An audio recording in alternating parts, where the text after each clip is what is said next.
Então aqui no nosso canal vamos fazer mais um vídeo que é Rico vs Pobres. Se você quer assistir, vem com a gente. Ah, e no final vai ter erros de gravações, tá bom? A tia tá chamando. Oi, boa tarde, como você deseja? Eu vim comprar uma roupa. Sim, claro, por aqui. Aqui, essas aqui estão em liquidações, promoção. Quanto que tá essa? Esse tá 250. E esse aqui? Essa blusa tá 59. Tem certeza, moça? Sim, dá pra ver aqui na etiqueta, ela é importada. Vai levar? Não. E esse aqui? Essa tá 300.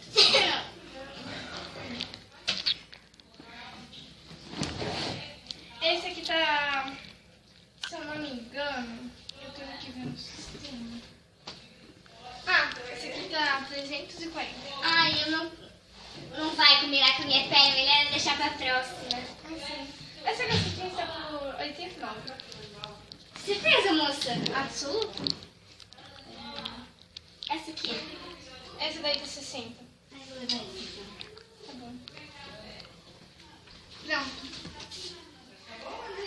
Boa tarde, gostaria de alguma ajuda? Não, eu digo sozinha. Tá bom.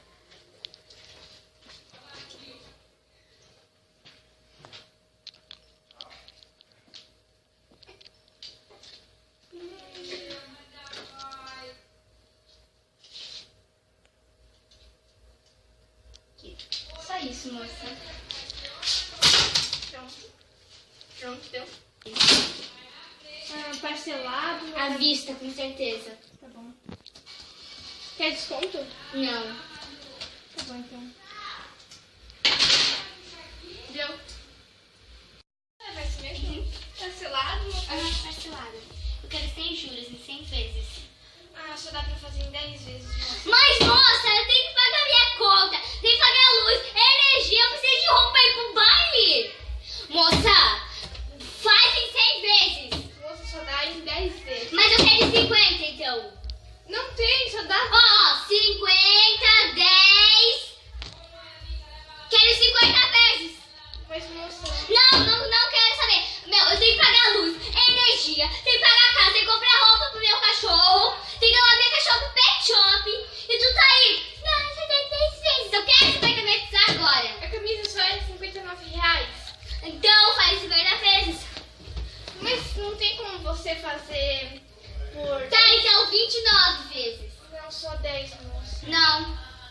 Moça, só dá por 10 vezes. Não! Tá bom. Tchau. Tchau. Vai levar isso mesmo? Aham. A vista parcelada? Parcelada. Sem juros. Sem sal. A vista? No cartão ou parcelado? Ai, por favor, tem como você fazer parcelado? Aham, quanto tá? Sem juros e 50 vezes. 50 vezes sem juros. Não dá, moça. A gente só limite de... Sim...